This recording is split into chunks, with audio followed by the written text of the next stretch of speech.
D'abord, merci à tous d'avoir répondu à l'invitation qui vous a été adressée. Merci à Monsieur le maire de Beslan d'être parmi nous et merci d'avoir mis cette salle gracieusement à notre disposition. Alors, comme le sujet qui nous occupe ce soir est extrêmement vaste, je vais directement au cœur du sujet sans perdre davantage de temps. Nous sommes ici pour examiner le projet d'Écopole de Lavalas, un projet industriel considérable, puisqu'il a l'ambition initialement de traiter les déchets d'une bonne partie du département de l'Hérault. Un projet qui se décompose en 3 volets. Premièrement, une usine de méthanisation. Deuxièmement, une unité de traitement des encombrants ménagers et des déchets industriels banals. Et troisièmement, une grande décharge, qui nous est présentée comme très moderne. Alors, oui, on peut rire, effectivement, parce que moderne peut-être, mais vous verrez ce que cache cette modernité. Je commence par le plus simple, c'est-à-dire par le traitement des déchets industriels banals et des encombrants ménagers. D'abord, mettons-nous d'accord sur le sens des mots. Ce qu'on appelle un encombrant ménager, c'est un déchet trop gros pour entrer dans une poubelle. Un meuble, par exemple, un gros appareil électroménager sont des encombrants. Bon, on voit aisément de quoi il s'agit. Ce qu'on appelle des déchets industriels banals, c'est essentiellement des emballages reçus et rejetés par les industriels. C'est-à-dire les énormes caisses en carton, que vous connaissez bien, qui ont servi par exemple à emballer et à faire voyager des machines. Ces caisses en carton sont en général bourrées de pare-chocs en matière plastique, du polystyrène expansé ou des choses comme ça. Et d'autre part, font partie également des déchets industriels banals, les palettes, et puis ces films qui enveloppent à la fois la palette et son chargement. Donc voilà, ce genre de choses donc, on appelle en abrégé des DIB, déchets industriels banals. Alors, le but de l'unité de traitement de ces déchets-là, c'est de séparer ces matériaux en 4 grandes catégories. La ferraille, le carton, le bois et les matières plastiques. S'agissant de la ferraille et du carton, il n'y a pas de problème, une fois qu'on les a séparés, pour les écouler auprès d'industriels. Les industriels sont demandeurs de ferraille et de carton, pas de problème. En revanche, il est remarquable que le projet d'Écopole de Lavalas ne prévoit pas la récupération des autres métaux que la ferraille. Or, on en trouve dans les déchets industriels banals et on en trouve notamment dans les encombrants ménagers, tels que, par exemple, l'aluminium, le cuivre et d'autres métaux plus ou moins précieux. Ces métaux, donc, il n'est pas prévu de les récupérer. Et par conséquent, ils iront à la décharge.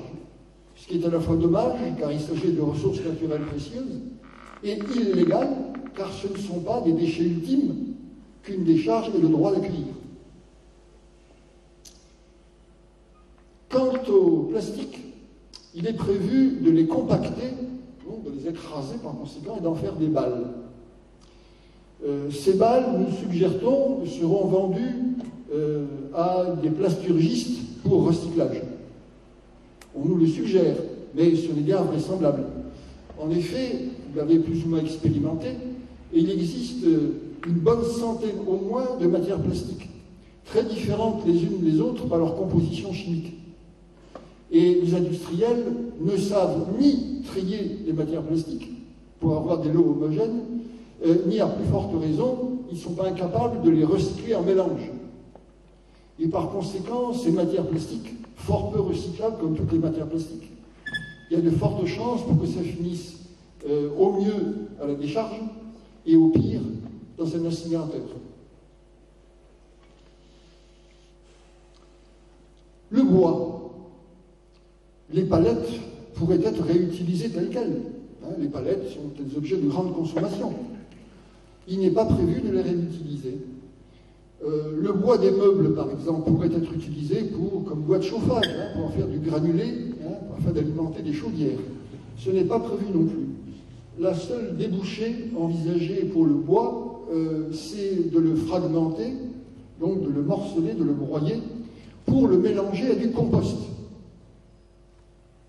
Nous verrons de quel compost il s'agit tout à l'heure.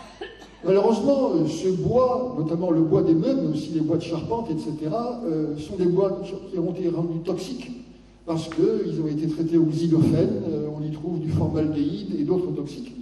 Et par conséquent, si on mélange ces bois pollués à du compost, eh bien, ils vont contribuer à rendre le compost toxique. Par conséquent, si cette première unité du Nécropole de la Ballasse, l'unité de traitement des déchets industriels banals et des encombrants ménagers, si elle valorisera, et je le crois aisément, sans difficulté particulière, le carton et la ferraille, en revanche, le reste ne sera pas valorisé. Et nous touchons déjà ici un des points faibles du projet Nécropole de la Ballasse, c'est que la partie valorisation y est très faible, et souvent inexistante, comme on le verra tout à l'heure. J'en viens maintenant à l'autre partie, l'usine de méthanisation. La méthanisation, c'est un mot que je n'aime pas, parce qu'il est source de malentendus, parce que, à la limite, c'est une imposture. Le mot méthanisation, en effet, n'évoque que le méthane, un gaz tout à fait banal, et par conséquent, ce mot est rassurant. Alors qu'en réalité, les usines dites de méthanisation sont des entreprises dangereuses qui fabriquent et qui brûlent non pas du méthane, mais du biogaz. Un gaz qui contient certes du méthane, mais qui contient aussi et surtout un grand nombre de molécules plus ou moins toxiques, et certaines très toxiques. Et ça, on vous le cache quand on vous parle de méthanisation. Pardonnez-moi d'évoquer ici quelques notions de biochimie, vous verrez qu'elles sont indispensables pour comprendre la suite. Je rappelle que tout être vivant, animal ou végétal, après sa mort, est attaqué par les microbes et décomposé par les microbes. Cette décomposition peut se faire de deux manières. Ou bien le cadavre est en présence d'oxygène, ou bien il manque d'oxygène. Si il y a de l'oxygène, une quantité suffisante, dans ce cas, les biochimistes parlent de fermentation aérobie, en présence d'air, en présence d'oxygène. Sinon, on parle de fermentation anaérobie, donc sans air et donc sans oxygène. Et dans les deux cas, les résultats sont très différents. Une fermentation à l'oxygène transforme la matière organique en humus. C'est ce qui se passe en forêt, par exemple, quand vous marchez dans une forêt naturelle, vous marchez sur un épais tapis de feuilles mortes qui sont en train de se décomposer progressivement et qui deviennent de l'humus noir, à odeur agréable, qui ne produit aucune nuisance. Surtout aucune nuisance. Au contraire, l'humus a une bonne odeur. Au contraire, si la fermentation se fait sans oxygène, si elle est anaérobie, dans ce cas, une partie de la matière est transformée en biogaz. Ce biogaz, on le reconnaît aisément à sa puanteur. Une puanteur qui est celle des cadavres et qui est celle des excréments. C'est ça le biogaz, et tout le monde, donc, en a l'expérience. Une usine de méthanisation imite ce qui se passe dans l'appareil digestif. Et voilà pourquoi, souvent, la méthanisation est appelée digestion. Dans les intestins d'un animal, les déchets de la digestion fermentent à l'abri de l'air, sans oxygène. Et donc produisent du biogaz. Ce sont les flatulences, que tout le monde connaît bien. Dans une usine de méthanisation, donc la matière organique est placée dans un digesteur, c'est-à-dire un récipient bien clos, où il n'y a pas d'oxygène, pas d'air, et la matière reste là à fermenter pendant au moins 3 semaines. Au bout de 3 à 4 semaines, la matière est devenue pour une part du biogaz et pour une autre part ce qu'on appelle du digestat, c'est-à-dire quelque chose qui évolue entre le liquide et le solide. Le biogaz est brûlé pour produire de la chaleur et ou éventuellement du courant électrique. Le digestat, lui, est séché pour être composté, c'est-à-dire transformé en amendement agricole. Pour obtenir un bon compost, il faut utiliser de la matière organique pure, sans mélange. Sinon, on trouvera des indésirables à l'intérieur. Or, l'écopole de la Valace envisage de méthaniser non pas de la matière pure, puisqu'il n'y a pas malheureusement dans le territoire du SICTOM de collecte sélective de poubelles particulières pour le biodéchet. Donc, l'écopole de la Valace va méthaniser des fonds de poubelles, ce qu'on appelle les poubelles résiduelles, où il y a tout et n'importe quoi, y compris des éléments toxiques. Et par conséquent, le compost va être de mauvaise qualité. La Valace va également méthaniser, utiliser des boues de stations d'épuration, c'est-à-dire les boues extraites des eaux d'égout. Alors, ces boues de steppe, comme on dit quand on les branchait, elles contiennent un bon nombre de molécules minérales toxiques. Et donc, elles vont contribuer à rendre le compost inacceptable. Le compost qui va être terminé, donc, qui va sortir de l'usine de méthanisation de l'écopole, sera un compost bourré d'indésirables, voire de toxiques. Et les porteurs du projet ne le cachent pas, ils le disent eux-mêmes, très ouvertement et très franchement, ce compost risque fort de finir à la décharge. Ici encore, on voit que le projet d'écopole pêche par un défaut, un manque de valorisation de ce qu'il a à traiter. Alors, on nous dira, oui, mais l'usine de méthanisation va au moins produire du biogaz et donc de l'énergie. Alors, venons-en à l'énergie. Cette énergie sera plus thermique que électrique. Autrement dit, on va produire plus de chaleur que de courant électrique. Cette chaleur, à quoi servira-t-elle? Il n'y a pas à proximité de l'écopole ni de serre qui ait besoin de chauffage, ni d'industrie qui puisse consommer l'énergie thermique, ni d'appartements à chauffer. Et par conséquent, à part la petite partie qui sera utilisée en interne pour chauffer les digesteurs, l'énergie thermique sera perdue. Quant à l'énergie électrique, un rapport du Sénat publié il y a à peu près 4 ou 5 ans de ça, qui faisait le tour de toutes les usines de méthanisation de France, avait remarqué que les usines de méthanisation, dans le meilleur des cas, consommaient pour les besoins internes de l'usine 80% de l'électricité produite. Est-ce qu'on peut parler de valorisation énergétique? Bon. Donc, là encore, on voit bien que l'usine de méthanisation, tout comme tout à l'heure, on avait pu le remarquer pour les encombrants et les DID, donc l'usine de méthanisation, la valorisation qu'elle va effectuer sera à peu près égale à 0. À cela s'ajoutent les inconvénients, les dangers, les nuisances du biogaz. En effet, le biogaz, je le répète, est un mélange, est un gaz très complexe qui contient un très grand nombre de molécules toxiques. Alors, je ne vais pas faire ici un cours de chimie, je vais à très grands traits. Dans le biogaz, la puanteur caractéristique, cette odeur de cadavre et d'excréments, est due aux alcools sulfurés et à l'hydrogène sulfuré. Les alcools sulfurés sont puants même à très faible dose. Quant à l'hydrogène sulfuré, vous le savez de réputation, il est mortel. Carrément mortel. Vous vous souvenez, il y a quelques années, la grande presse a fait état d'animaux qui, sur les plages de Bretagne, étaient morts, tués par les émanations d'algues en putréfaction, qui sont en train de pourrir et par conséquent de produire du biogaz, et donc de l'hydrogène sulfuré. Eh bien, l'hydrogène sulfuré issu de cette décomposition des algues a suffi à tuer même des chevaux qui passaient sur la plage. Donc, vous voyez le danger du biogaz. Le biogaz contient aussi des gaz acides, notamment acide sulfurique et acide fluorhydrique. Acide chlorhydrique, par contre, pardonnez-moi, et acide fluorhydrique. Le biogaz contient aussi des fréons, qu'on appelle également des chlorofluorocarbones. C'est un gaz qui attaque, ce sont des gaz qui attaquent la couche d'ozone. Vous savez, cette couche d'ozone qui nous protège contre les rayons cancérigènes ultraviolets du soleil. À la fin du XXe siècle, rappelez-vous, il y a eu une grande réunion mondiale à Montréal qui a adopté un protocole, le protocole de Montréal, interdisant la production de ces fréons, de ces chlorofluorocarbones pour protéger la couche d'ozone, hein, le trou de l'ozone, rappelez-vous. Bien. Malheureusement, quand on produit du biogaz, eh bien, on produit ces gaz interdits aussi. Le biogaz contient également des COV, donc des composés organiques volatiles, et notamment des COV chlorés, les plus dangereux de tous.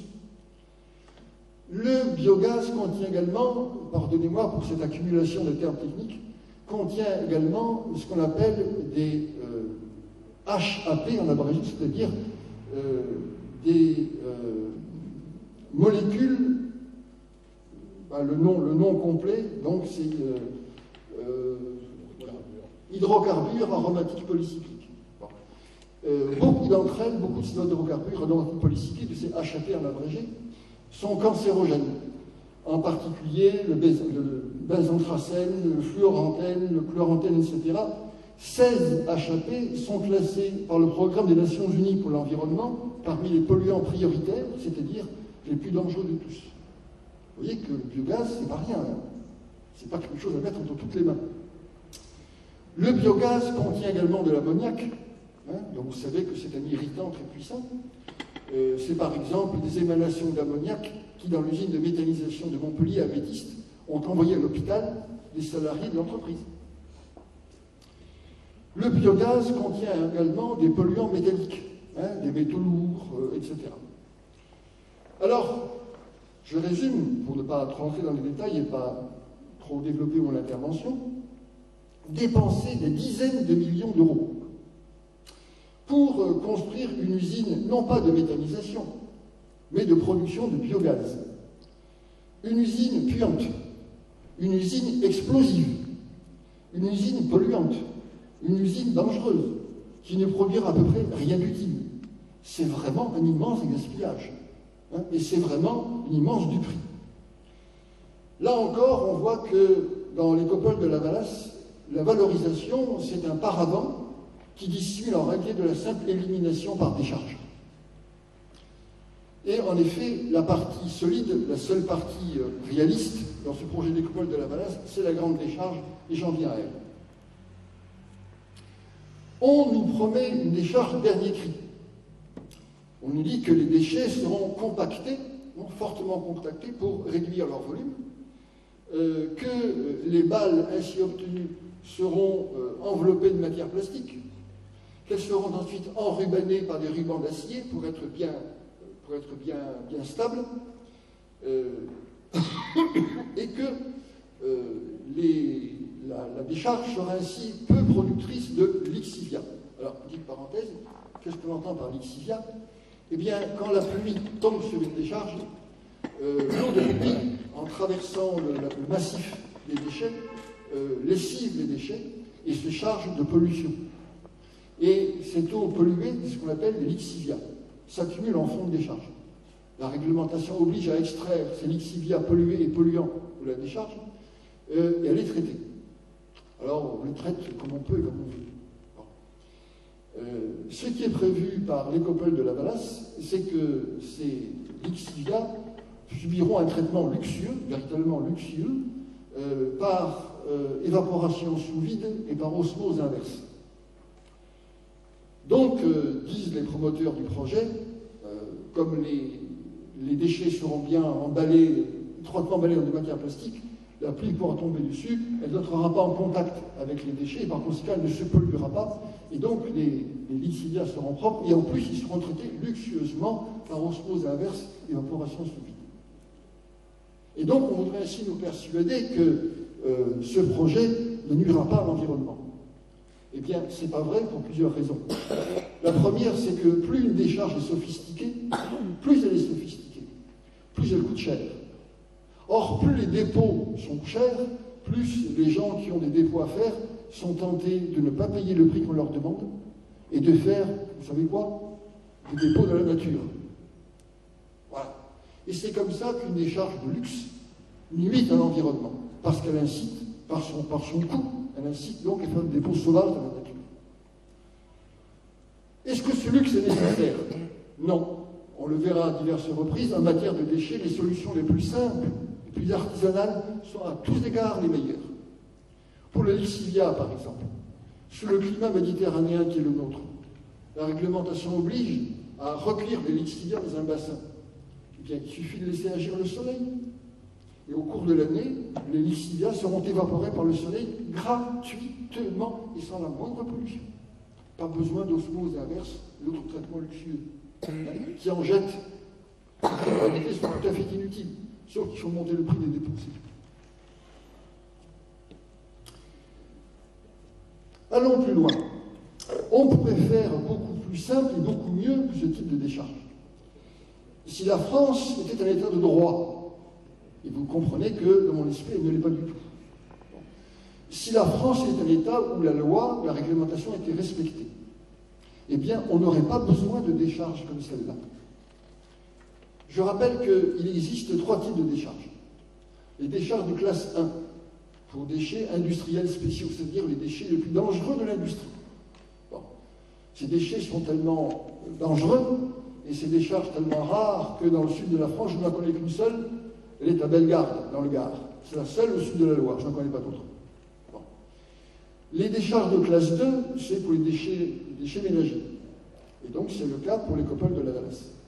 Les décharges de classe 3 sont les décharges pour les déchets inertes, c'est-à-dire ceux qui ne présentent aucun danger pour l'environnement. Vous creusez une piscine, la terre que vous tirez du fossé, c'est un déchet inerte. Il est inoffensif pour l'environnement. Or, que disent la loi et la réglementation? Eh bien, la loi et la réglementation, dans les décharges de classe 2 pour déchets ménagers, interdisent 1. Tous les toxiques. Interdisent 2. Tous les recyclables. Interdisent 3. Tout ce qui est compostable.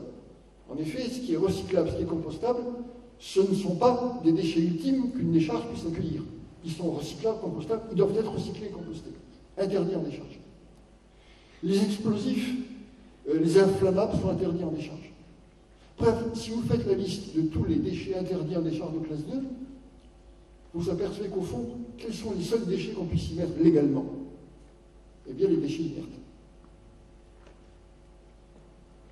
Mais si effectivement on y met que les déchets inertes, alors c'est pas la peine qu'il y ait des décharges de classe 2. Les décharges de classe 3 suffisent. Les décharges pour inertes. Elles coûtent infiniment moins cher que les décharges de déchets ménagers, et elles sont sans danger pour l'environnement, donc on peut les mettre partout. Seulement, en France, on ne respecte pas la loi ni la réglementation. Les décharges de classe 2, qui sont appelées théoriquement des centres de stockage de déchets non dangereux, en réalité, ils reçoivent par paquet, par tonne des déchets dangereux.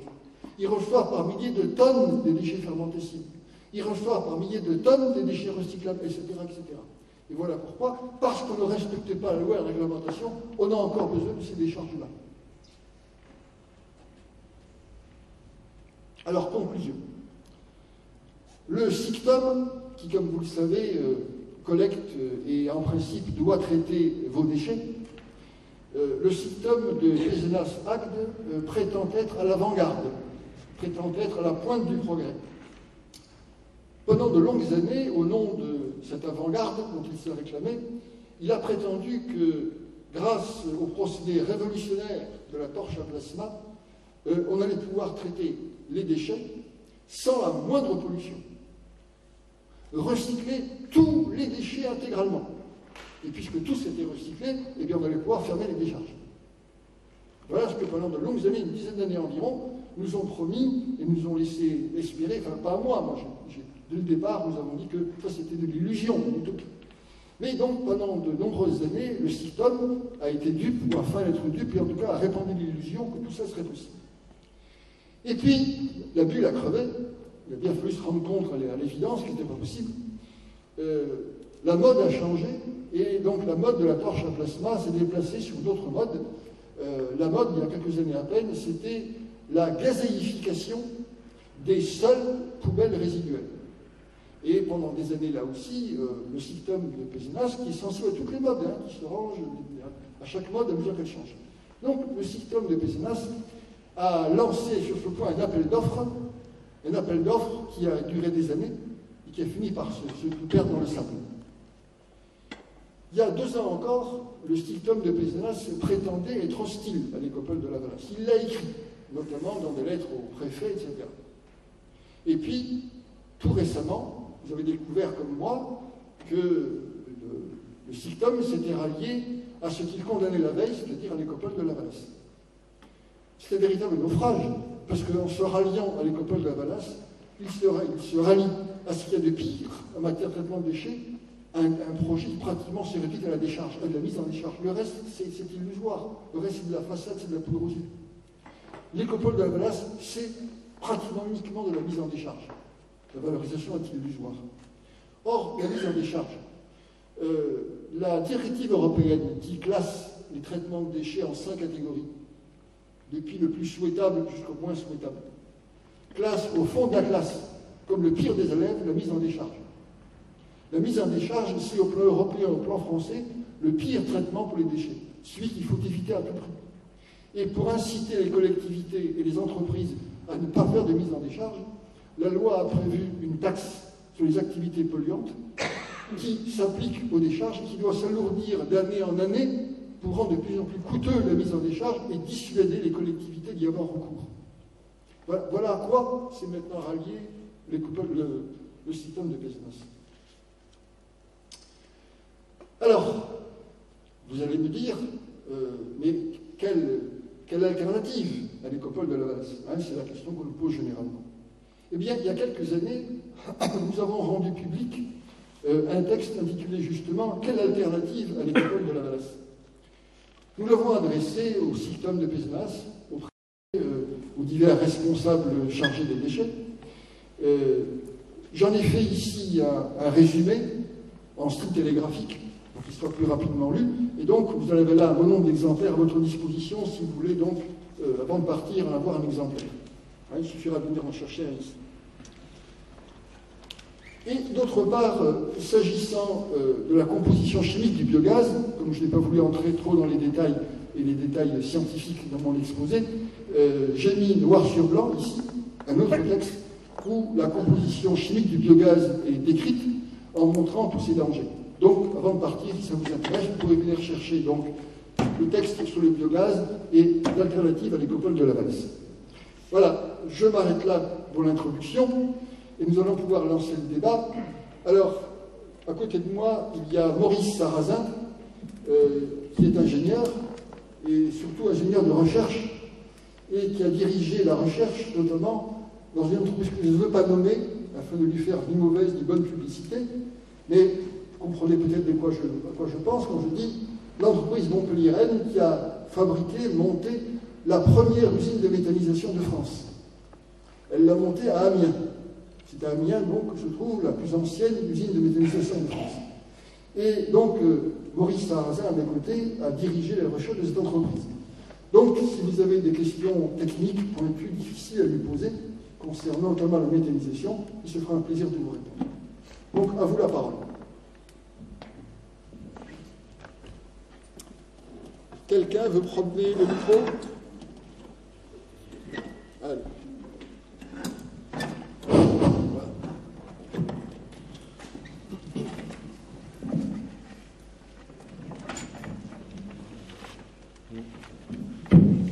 Si vous voulez bien, avant, je voudrais vous dire quand même que l'écopole de Lavalas a une particularité, qui est la préparation de la charge des digesteurs pour la méthanisation, à savoir que ça se fait avec une presse extrudeuse à 1000 bars.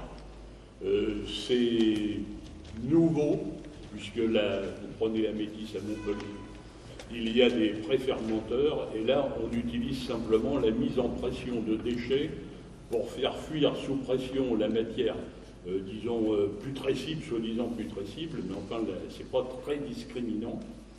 Une presse à 1000 bars qui comprime les déchets en vrac pour les transformer d'un côté en bulbes et d'autre part qui fait des espèces de culots de presse qui sont des déchets très comprimés qui sont censés ne plus contenir d'humidité ou presque pas et qu'on peut mettre en décharge et en ayant l'idée peut-être dans l'avenir de les réutiliser si nécessaire.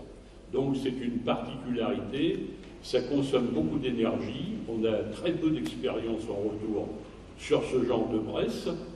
Elle a été expérimentée à une échelle beaucoup plus petite à côté d'Alès par un ingénieur de l'ADRIR de l'époque qui avait fait des essais. Il a donc fait venir d'Italie des presses qui étaient à 380 bars, je crois, quelque chose comme ça. Et le résultat était un fiasco, à savoir que la matière sèche qui restait dans les culots de presse n'était pas suffisamment sèche pour ne pas fermenter. Parce que la pulpe qui sortait des presses, la partie humide, eh bien quand on la mettait en compostage ou en méthanisation, de toute façon on sortait un compost qui était extrêmement pollué. Et on avait beaucoup de traces de verre dans le compost, etc. Donc vous avez une particularité sur la Valace, à savoir qu'on traite la charge des digesteurs d'une manière qui est peu expérimentée ou pas du tout, d'ailleurs on ne sait pas, avec des résultats qu'on peut craindre catastrophiques. Donc voilà, bon maintenant si vous avez des questions, on essaiera de répondre. Questions, objections, autre chose, hein? Je vais donner mon avis, monsieur, sur les... Bon, j'ai mis sur un petit papier que je vous distribuerai, si vous voulez. Moi, je ne comprends rien à ce que dit Clavigeau, je ne comprends rien à ce que dit, parce qu'ils sont techniciens, ils connaissent mieux les choses que moi. Moi, je vois les choses pratiques, si vous voulez, c'est-à-dire que quand on me propose quelque chose, hein, ça m'est arrivé, je dis, ben, combien ça coûte, combien ça rapporte, où ça marche bien, ça marche pas. Alors, dans ici, on veut depuis des années, depuis 10 ans, ça fait 10 ans qu'on s'en occupe au moins. Clavigeau, même, clairement moins. On veut utiliser un procédé qui s'appelle le traitement de l'ordure ménagère par le procédé mécanobiologique, ça s'appelle un TMB plus méthanisation. Alors, je m'excuse, je ne suis pas très technicien, mais tout le monde sait ce que c'est à peu près ça. Alors, en France, le problème, c'est qu'il y a déjà, paraît-il, une quarantaine d'usines qui marchent en France, comme ça. On dit une quarantaine. Je ne les ai pas trouvées. Mais enfin, tout ce qu'on peut dire, c'est que toutes ces installations qui marchent sur ces procédés-là, hein, il y en a un certain nombre, excusez-moi, hein, j'ai 86 ans. Il y aurait une quarantaine d'installations qui marcheraient comme ça. Je ne les ai jamais trouvées. Par contre, nous connaissons un certain nombre d'installations qui utilisent des procédés compliqués que M. Clavigeau explique beaucoup mieux que moi et que moi je comprends très bien, mais je prends un raisonnement très simple. Alors, les installations, il y a des installations existantes qui sont bien connues. Alors, on en connaît une parfaitement, c'est celle d'Amiens, tu en as parlé, c'est la plus ancienne, de 89, qui après des années d'essai, infructueux et coûteux, est actuellement inutilisée. C'est quand même, ça démarre déjà mal. En Vendée, il y a une installation qui s'appelle Trivalis, hein, dont le procédé est en cours d'annulation. À Fos-sur-Mer, c'est près de Marseille, là aussi, il y a un rapport technique accablant sur l'installation de trimécanographie. Accablant. C'est pas moi qui l'ai fait, c'est des gens quand même plus connus que moi. Bon, il y a des démarches judiciaires en cours, et finalement, c'est une catastrophe financière à la clé. À Fos-sur-Mer,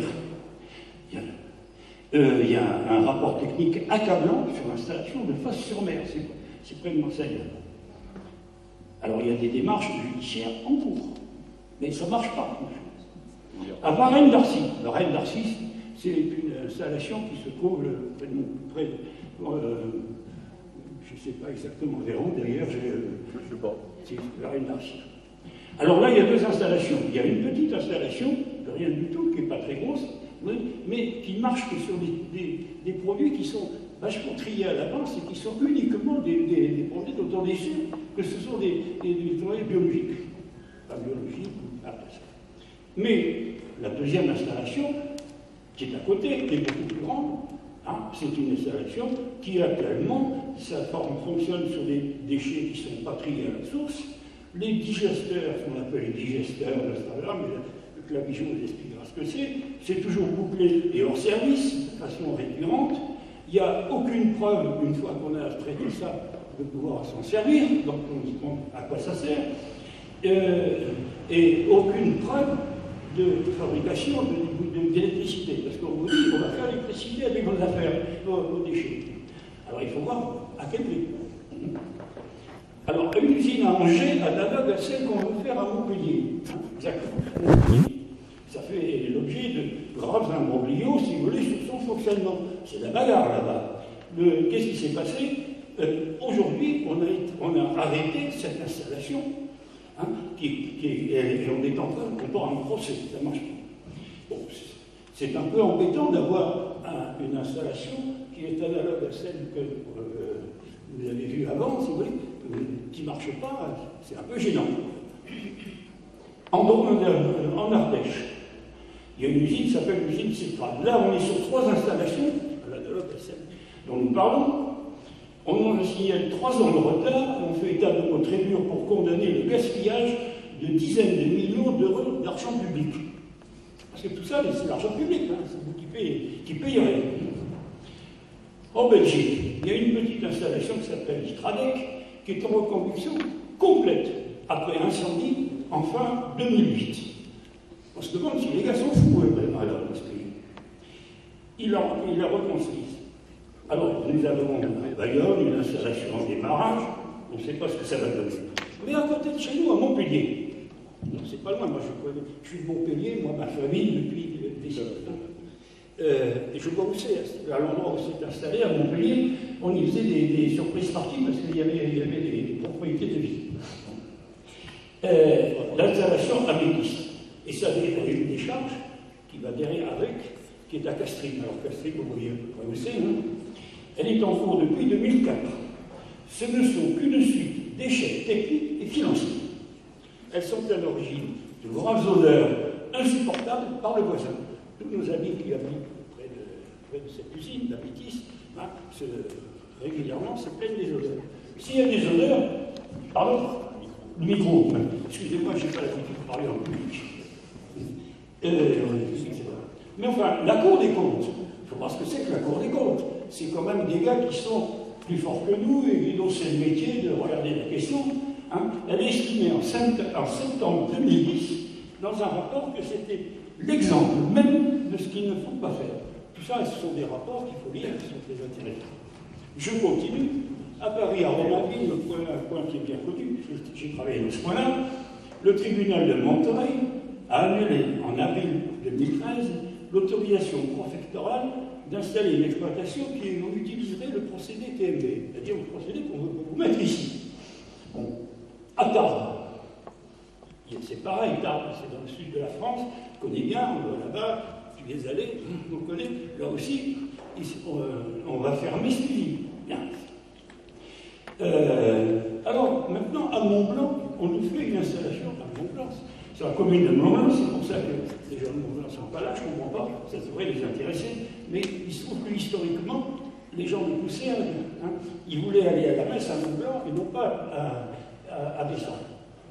Ça, pourquoi? C'est pour ça que cette installation dont vous parlez, si vous voulez, maintenant, elle dépend de la commune de Mont-Blanc et pas de la commune de Bessan, dont monsieur. Vous pouvez nous en parler. Au fond, on te dit, c'est pas chez toi, c'est à côté. Il se trouve que c'est à la limite, c'est de l'autre côté de la frontière, hein, si vous allez par là. Bon. Alors, là, on nous a promis depuis des années une installation, comme on en parle, qui sera formidable, etc., hein, avec un procédé de métallisation nouveau, qu'on ne connaît pas hein, aujourd'hui. Son fournisseur initial n'a pu produire la moindre référence en France et en Allemagne où, paraît-il, ce procédé serait utilisé. À un moment, il fallait aller en Allemagne, je vais y aller parce que je vais très souvent en Allemagne, mais on n'aurait rien compris, de toute façon. Clavijo d'ailleurs a été assez intelligent pour dire, avant d'aller visiter une usine, faites-nous d'abord un rapport sur la façon dont ça marche. Ça fait une très très bonne matière d'origine. Alors, donc, les préfets de l'Hérault successifs, comment ont-ils dû imposer, parce qu'elle a été imposée par le préfet, sa réalisation pendant des années au titre de projet d'intérêt général. Voilà un projet d'intérêt général dont on ne sait pas comment ça marche. On sait que ça ne marche pas ailleurs, puis ils utilisent des choses qui ne vont pas. Moi, je demande si on n'est pas fou. Alors, je signale que cette installation dont on parle, elle est située en dehors du village de Mont-Blanc lui-même. De là, de Mont-Blanc, ils n'auront même pas les odeurs de chien. Par contre, elle est à la limite de chez nous, là, monsieur je ne sais pas trop le nom d'ailleurs, Stéphane se sent concerné. Moi, moins, parce que je suis toujours en salle. Hein. Mais enfin bon, c'est pas souhaitable d'avoir ça. Alors, c'est à la limite des villes de Bessan et de Vienne, ce sont les deux villes qui sont les plus concernées dans cette installation. À cet endroit-là, si vous connaissez bien la Loire, on voit le soleil se lever sur les Pyrénées. Et de mettre une usine à cet endroit-là, à mon avis, ça me semble un crime. Je continue un petit peu. En Allemagne, je ne vous cite pas, c'est un allemand, le dossier Explosion des milieux en Inde, mais je vous signale toutes les installations de ce type qui sont arrêtées, qui ne continueront pas. Zayerdorf, Mering, Sarathofen, Eichenried, je connais bien, Lauermer, etc. Le compost obtenu en Allemagne, qui utilise ces procédés-là, il ne se sert que pour l'enfouir, uniquement. Alors que nous, on veut le traiter, etc. En Espagne, Bassano, Barcelone, Cadix sont des exemples qu'on connaît, c'est tous des échecs cuisants. En Angleterre, les Anglais ne sont pas faux, ils nous apprennent. Nous avons un autre procédé qui est beaucoup mieux, mais on ne veut pas de ce système-là. En Italie, en Espagne et au Portugal, ils utilisent maintenant d'autres procédés, dont ceux qui sont dits zéro waste, enfin, c'est en anglais, hein, et c'est-à-dire qu'en pratique, il n'y a pas de déchets. Zéro waste, ça veut dire pas de déchets. Il doit y en avoir certainement. Voilà, c'est une façon de parler, c'est une façon anglaise de parler. Et alors, ils disent, ces systèmes que nous avons maintenant, ils sont efficaces et économes de l'argent public. Ils sont recommandés par le ministère de l'Environnement, Madame, comment ça s'appelle déjà, Monsieur Benel, demande de parole. Je m'excuse, hein. J'ai terminé, il n'y a plus que 2 minutes. Il n'y aura plus que 2 minutes. Madame, comment ça s'appelle? Je dis bien. Elle a réussi à faire admettre qu'on ferait des usines de ce genre à certains endroits. Évidemment, ça fait du bruit. Alors, en résumé, je résume parce que Clavigeau en a parlé. Pourquoi s'entêter à faire du compost inutilisable et de l'électricité subventionnée? Voilà à quoi sert le projet qu'on vous propose. Des procédés qui existent, moins chers et plus efficaces. Et je dis, pour terminer, arrêtons de gaspiller l'argent du contribuable. Alors, je vois que je suis convaincu de ce que je dis, et je crois que, aussi bien Clavigeau que Sarah Alain, que je connais depuis très longtemps, ils le savent aussi. Voilà. Si vous voulez ces papiers, j'en ai fait pour vous.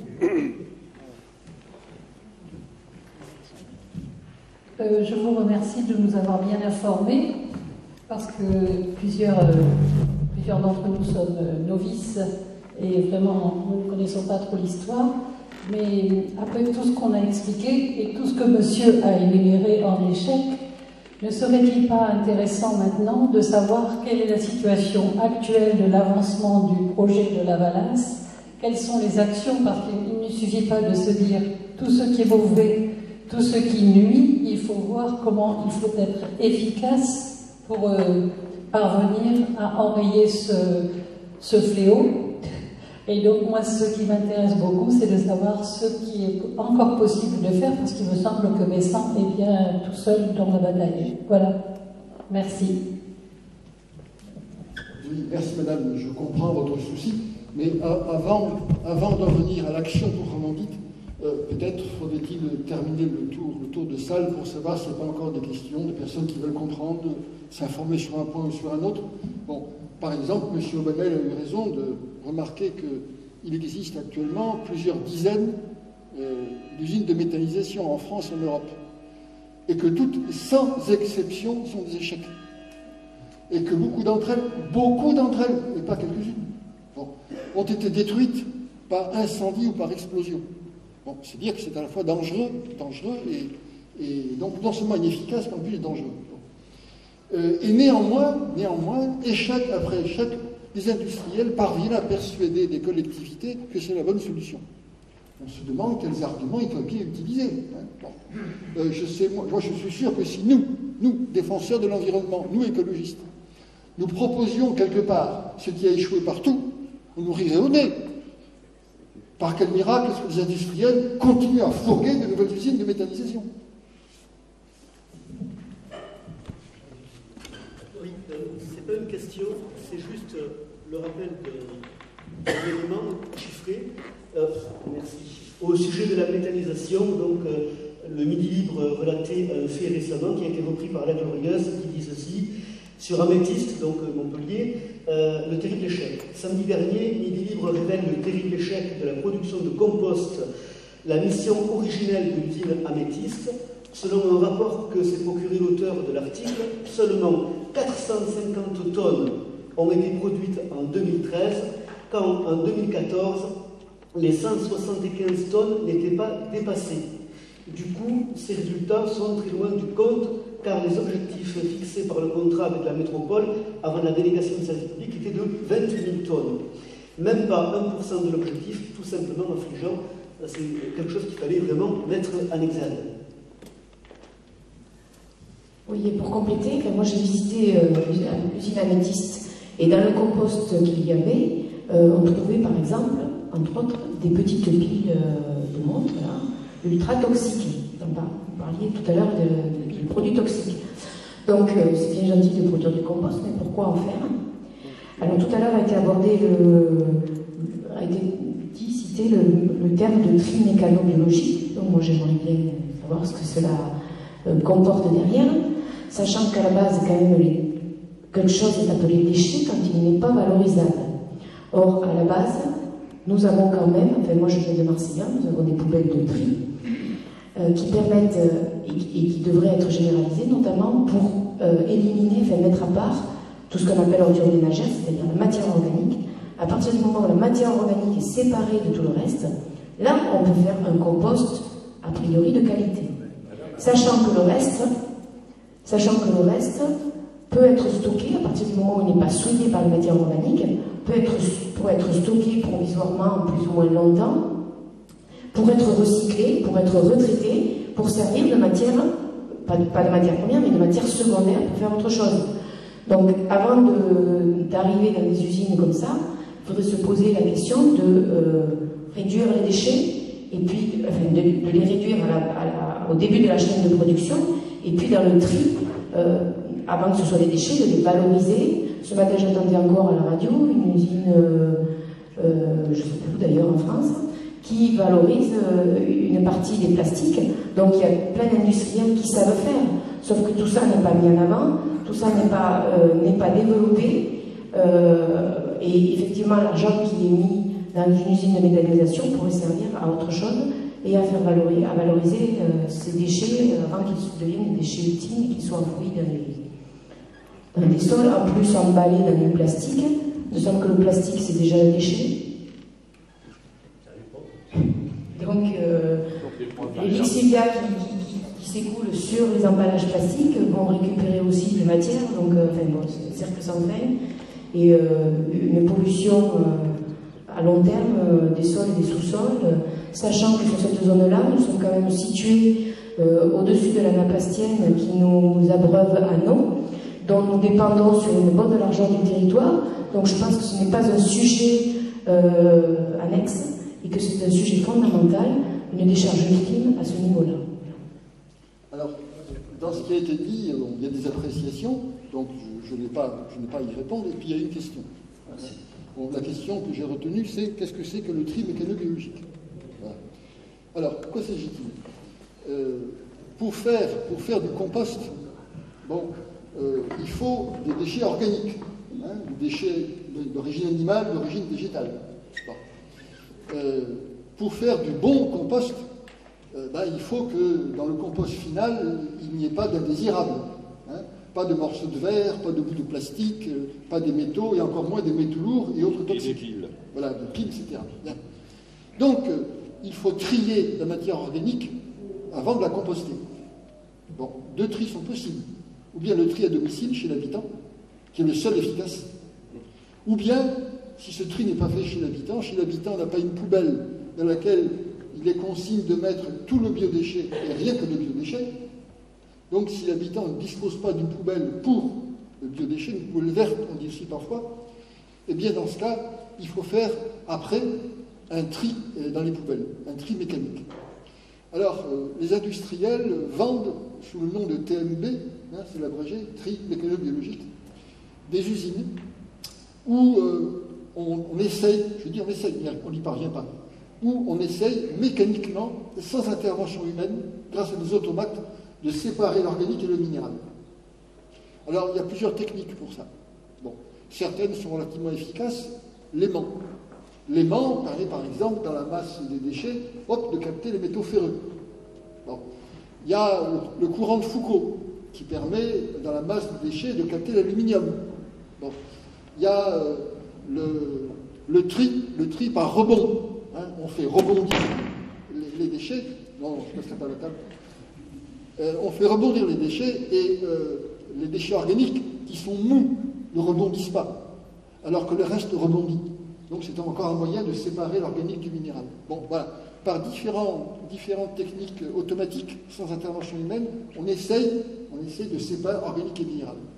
On y parvient en partie, mais en partie seulement. Et l'essentiel n'est pas séparé. Et voilà pourquoi, quand on fait du compost après un tri mécano-biologique, dans le compost, il y a plein d'indésirables. Et ce compost, en général, est invendable. Bon. Un tel tri, par exemple, existe à Béziers, dans l'usine qui se trouve route de Bédarieux, à la sortie de la ville. Voilà. Eh bien, sachez, par exemple, qu'en 2013, pendant toute l'année 2013, tout le compost produit par cette usine, qui a quand même coûté des millions d'euros, est allé à la décharge parce qu'il est invendable. Alors, la personne qui nous parle en ce moment-ci, et qui est à la tribune et qui a le micro entre les mains, depuis des années, répète à tous les élus, si vous voulez du bon compost, vendable, qui soit au-dessus de tout soupçon, et qu'on puisse l'écouler à bon prix, et qui donc va faire baisser le prix du traitement. Bon. Il faut organiser chez l'habitant, à domicile, une collecte sélective des déchets organiques. C'est indispensable. C'est pas seulement indispensable pour avoir un bon compost. C'est indispensable aussi pour une bonne valorisation des autres déchets. Alors, en effet, là je vais revenir encore un petit peu à de la biochimie. Pardonnez-moi, très peu. Rassurez-vous, tout le monde comprendra, même M. Aubanel, qui prétend qu'il ne comprend pas ce que je dis. Qu'est-ce que c'est qu'une poubelle ménagère? C'est un réacteur chimique. Une poubelle ménagère est un réacteur chimique, dans lequel les organiques et les minéraux se polluent mutuellement. Alors comment? Eh bien parce que dans les déchets minéraux, il y a l'essentiel des toxiques. Et ils vont donc polluer la matière organique qui donnera après un compost toxique. A l'inverse, les déchets organiques, quand ils commencent à fermenter dans la poubelle, ils génèrent un acide organique, qui attaque les autres déchets. Facile à comprendre, ça. Voilà. Et d'autre part, quand dans une même poubelle vous mélangez organique et minéraux, eh bien par exemple, l'organique va s'introduire dans les bouteilles, va s'introduire dans les boîtes de conserve, etc. Or, un sidérurgiste ou un verrier n'a pas envie que dans le verre qu'on lui envoie et dans le métal qu'on lui envoie, il y ait de l'organique. Bon, par conséquent, pour valoriser aussi bien les déchets organiques sous forme de compost que les déchets minéraux, il faut pour les uns comme les autres qu'ils ne soient pas mélangés. Donc, qu'est-ce que c'est qu'un bon tri à la source chez les ménages? Eh bien, il faudrait une poubelle pour tout ce qui est compostable, et c'est la plus grande partie en poids de poubelles ménagères. Plus de 50% de poubelles ménagères est faite d'organique. C'est quand même pas rien. Ça mérite une poubelle particulière. Bon. Et d'autre part, notre poubelle où on met tous les minéraux, qui ira après une chaîne de tri. Parce que les minéraux, on peut les trier facilement. Voilà. C'est pas sorcier, c'est pas compliqué. Voilà. Eh bien, cette chose si simple, on n'arrive pas à l'obtenir dans tout le territoire du système. Et à Béziers, où avait été entreprise une collecte séparative des déchets organiques, la mairie l'a abandonné. Et actuellement, donc, l'agglo qui a pris la responsabilité des déchets ménagers, refuse d'organiser la collecte sélective. Il n'y a guère que dans le département, il n'y a guère que dans le syndicat Centre-Hérault, autour de Clermont-Lérault, il n'y a guère que là une poubelle particulière pour le biodéchet, pour tout le biodéchet, rien que pour le biodéchet, est donnée aux habitants. Pardon? Ah, peut-être c'est un de la société. Bon, donc, dans le syndicat Centre-Hérault, c'est systématique. Voilà. Et donc, grâce à ça, en aval de cette poubelle verte, on fait un excellent compost qui est, tenez-vous bien, labellisé pour agriculture biologique et qui se vend très bien. Et du coup, pour le contribuable, le traitement des déchets organiques ne coûte plus rien pratiquement. Parce que le prix de vente compense presque le prix de fabrication. Voilà. Une chose évidente. On nous dit parfois, M. Lebert, retenez l'argument, on nous dit parfois, oui, mais M. Clavigeau, organiser une collecte sélective de déchets, ça coûte cher. Je réponds, oui, effectivement, ça a un prix. Mais si vous ne le faites pas, il faudra après un tri mécano-biologique qui coûte plus cher que la collecte à domicile et qui lui donne un compost dégueulasse qui ira à la décharge. Non seulement vous ne vendrez pas le compost, mais vous paierez en plus la décharge. Quand même, le calcul économique est vite fait.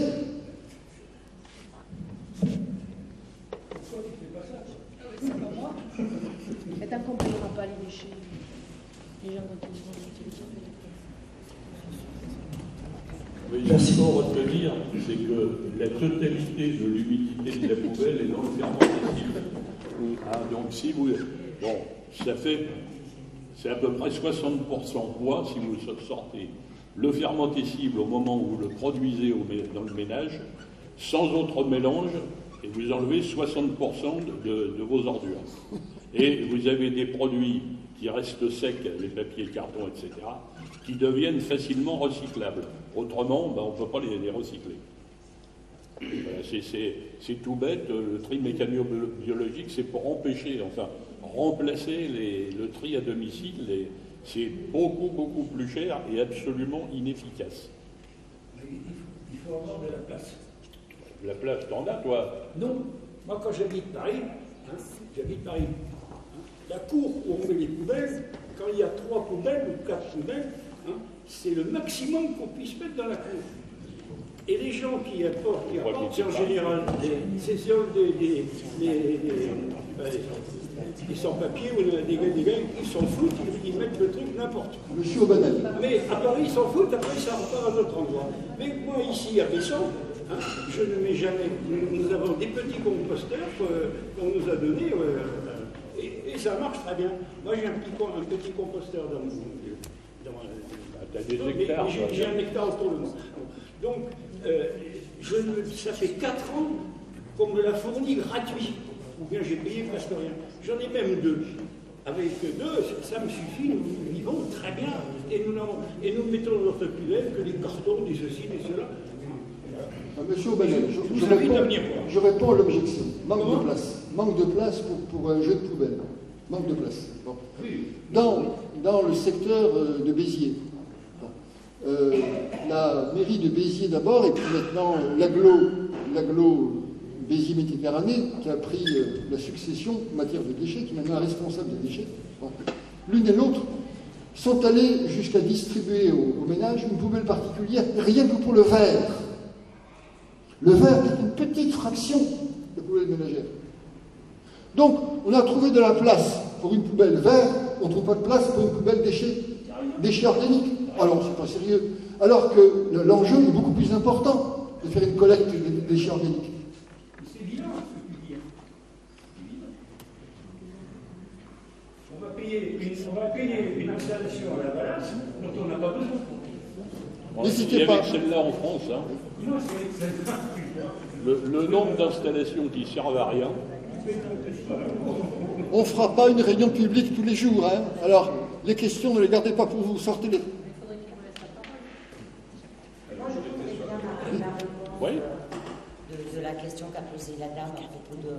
Aujourd'hui, on en est où et que va-t-il se passer? Parce que des bâtiments sortent de terre, malgré des recours en justice. Voilà. Bon, alors, les recours en justice, jusqu'ici, ont échoué, vous le savez. Oui. Bon. Moi, j'avais j'avais demandé à M. le maire une rencontre qui a été fixée au 15 juin prochain. J'espérais lui faire rencontrer un juriste de haut niveau.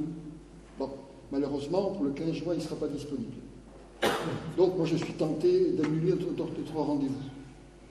Il ne sera pas disponible. Peut-être que j'arriverai à vous le faire rencontrer à une autre occasion, mais ça risque d'être trop tard. Voilà. D'ailleurs, l'entretien que j'ai avec lui me laisse peu d'espoir. Il ne pense pas que nous gagnerons en justice. Voilà. Parce que, malheureusement, il n'a pas vu d'illégalité flagrante dans le projet de coupole de la Valasse. Or, un tribunal jugera seulement les illégalités, pas plus. Du moment que c'est pas illégal, même si c'est meurtrier pour l'environnement, tant pis. Voilà. Et surtout si le préfet a donné son accord. Voilà. Alors donc, du côté de la justice, moi j'ai peu d'espoir. Du côté du SICTOM, convaincre le SICTOM. Ben, vous savez, ça fait des années qu'on essaie de convaincre le SICTOM. On n'y parvient pas. J'ajoute que quand on lui demande un rendez-vous, il ne nous l'accorde pas. Moi, quand je demande un rendez-vous à M. le maire de Besson, il me l'accorde aussitôt. Quand je demande un rendez-vous au président du SICTOM ou à un de ses collaborateurs, je ne l'obtiens pas. Bon. Ça, c'est illégal en revanche. Je tiens à rappeler... Je tiens à rappeler quelques aspects du droit français qui sont souvent ignorés. Vous savez que depuis 2004, a été annexée à la Constitution française, loi suprême de la République. Tout ce qui se fait en France doit être conforme à la Constitution. C'est le sommet de la hiérarchie juridique. Bon. Toutes les autres lois sont inférieures à la Constitution et doivent être conformes à la Constitution. Bon. Eh bien, en 2004, on a annexé à la Constitution une charte de l'environnement. C'était j'ai failli dire, sous le règne de Jacques Chirac. Parce que c'est vrai que c'est une monarchie élyséenne que nous avons en France. Donc, le terme de règne n'est pas inapproprié. Donc, a été annexée une charte de l'environnement. Eh bien, je vous cite l'article 7, je le connais par cœur. Écoutez bien. Toute personne a le droit de participer. Toute personne a le droit de participer à l'élaboration des décisions publiques ayant une incidence sur l'environnement. Les choix faits en matière de déchets ont une incidence sur l'environnement, c'est une évidence. Et donc, toute personne a le droit de participer à l'élaboration des décisions publiques. Vous avez le droit, j'ai le droit d'être consulté et de contribuer aux décisions prises par le SICTOM. Quand est-ce qu'on vous a consulté? Construit. Moi, jamais. Et quand je demande à être consulté, quand je demande un rendez-vous, je ne l'obtiens pas. C'est de la dictature. C'est contraire aux lois les plus fondamentales, c'est contraire à la Constitution française. J'ajoute qu'il y a quelques années, c'était en 2010, on a publié une charte de l'Hérault pour des projets concertés de gestion des déchets, publiée par le Conseil général. Le Conseil général, l'agglo de Montpellier, la mairie de Montpellier, les industriels et diverses grandes mairies ont contribué à la rédaction de ce document. J'y ai contribué aussi, donc je sais comment ça s'est passé. Bon. Donc ce document, une fois qu'il a été achevé, il a fait l'accord de tout le monde, donc on l'a imprimé, on l'a publié, etc. Eh bien, depuis 2010, il n'a jamais été appliqué, même pas par ceux qui l'ont signé.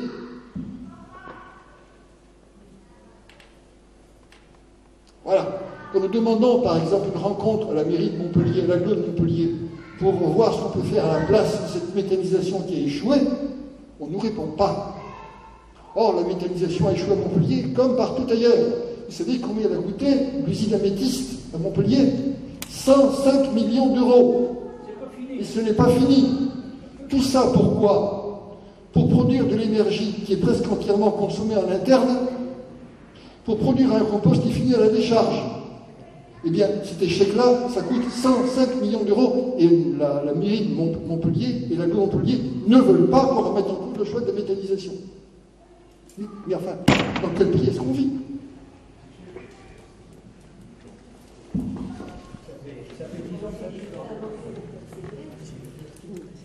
Alors, donc, du côté de la SICTOM, c'est le mur.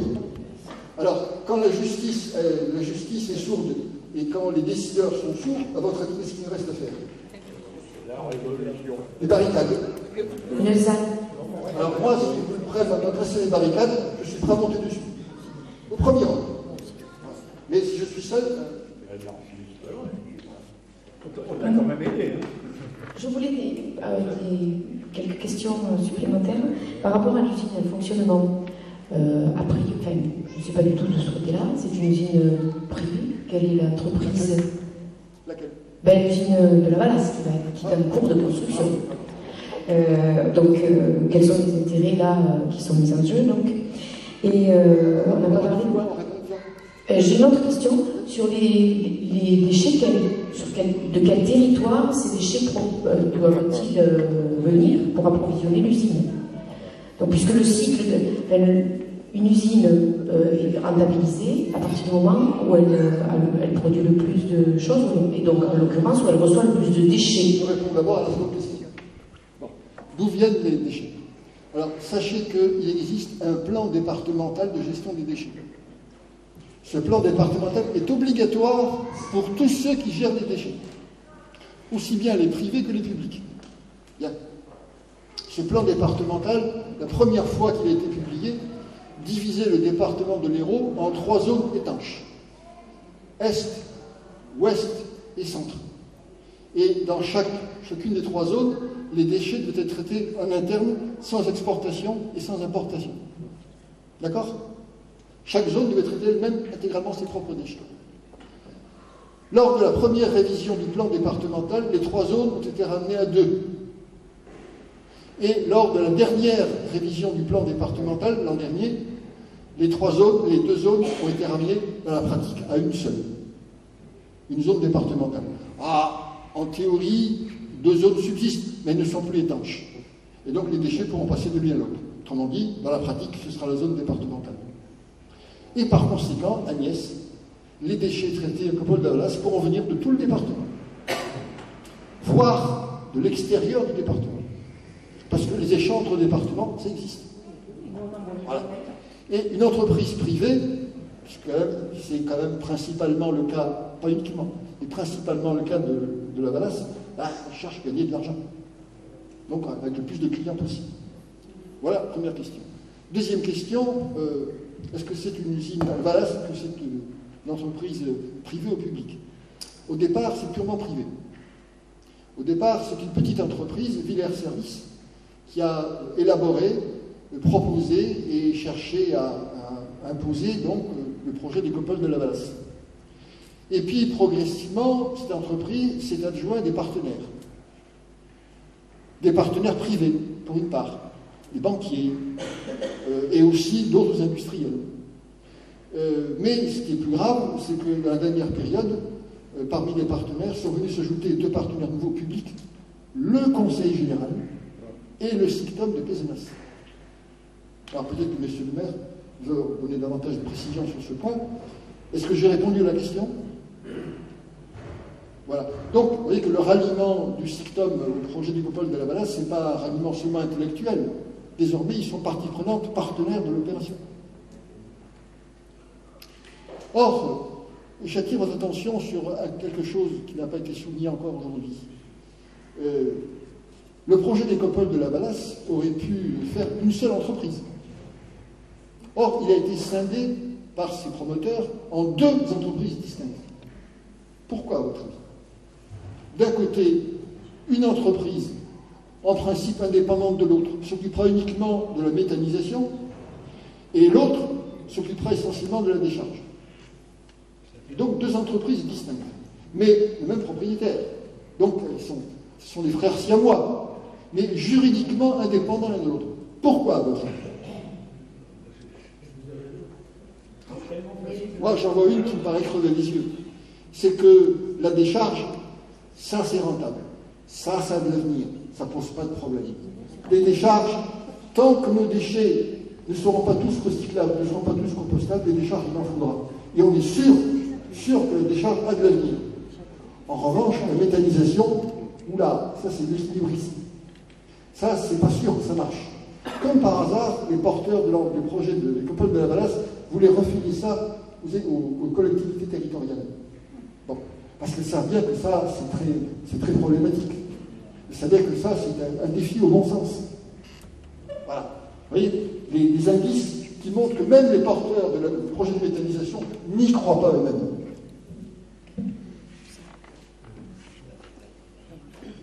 Vous avez parlé tout à l'heure de l'interpellation des pouvoirs publics, le préfet, du SICTOM et les élus locaux.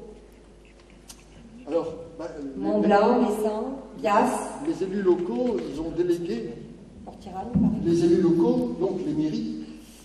Légalement, il faut le savoir, hein, légalement, la loi dit que ce sont les mairies, pas les agglos, pas les syndicats intercommunaux. Ce sont les mairies qui sont légalement en charge des déchets ménagers et assignés, ce qu'on appelle les déchets municipaux. Bon, ce sont les mairies. Mais les mairies n'aiment pas cette compétence. Hein, je vais le dire comme ça simplement, hein, monsieur le maire corrigera s'il pense que le terme est impropre.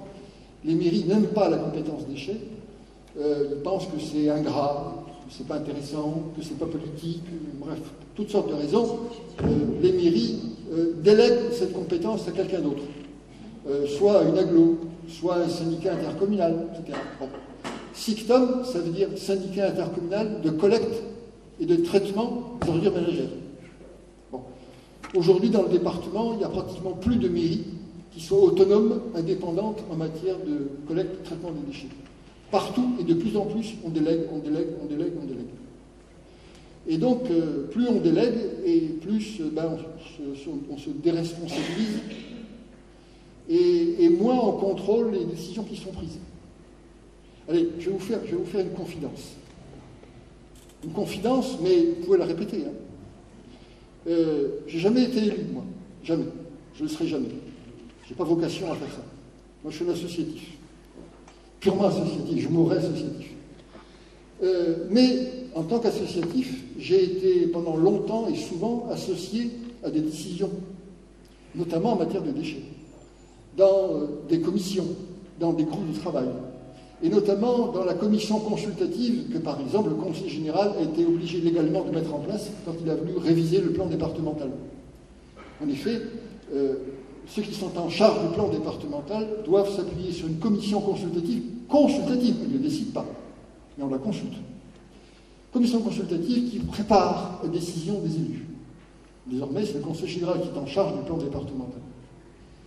Et donc, depuis 20 ans, 30 ans peut-être, depuis les dates en tête, je participe à un nombre innombrable de groupes de travail, de commissions, etc., qui établissent et qui révisent le plan départemental. Et donc, par ce biais, j'ai assisté à la manière dont se prennent les décisions. Eh bien, je suis atterré par la manière dont les décisions sont prises. Je vais prendre un exemple gros, très gros.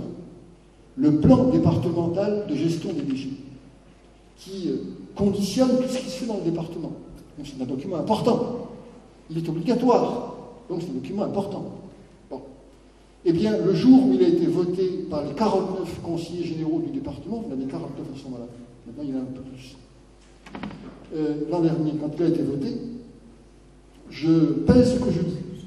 Sur les 49 conseillers généraux du département, pas un seul n'avait lu le plan départemental pour lequel ils ont tous voté. Vous avez bien entendu, hein? Il faut que je répète, je répète. Je suis témoin. Voilà. Et donc, je suis atterré quand je vois des choses pareilles. Je me dis, mais bon sang, mais par qui est-ce que nous sommes gouvernés? Qui détient le pouvoir? Qui a élaboré le plan départemental? C'est pas les élus, en tout cas. Alors, c'est qui? Voilà. On délègue. On délègue tellement que finalement, c'est plus des élus qui décident, et on se demande qui décide et sur quels critères. Voilà. Et malheureusement, ce n'est pas un cas d'école, hein. C'est souvent comme ça que les choses se passent. Et notamment en matière de déchets. À partir du moment où les mairies ont délégué au SICTOM, on considère que c'est l'affaire du SICTOM.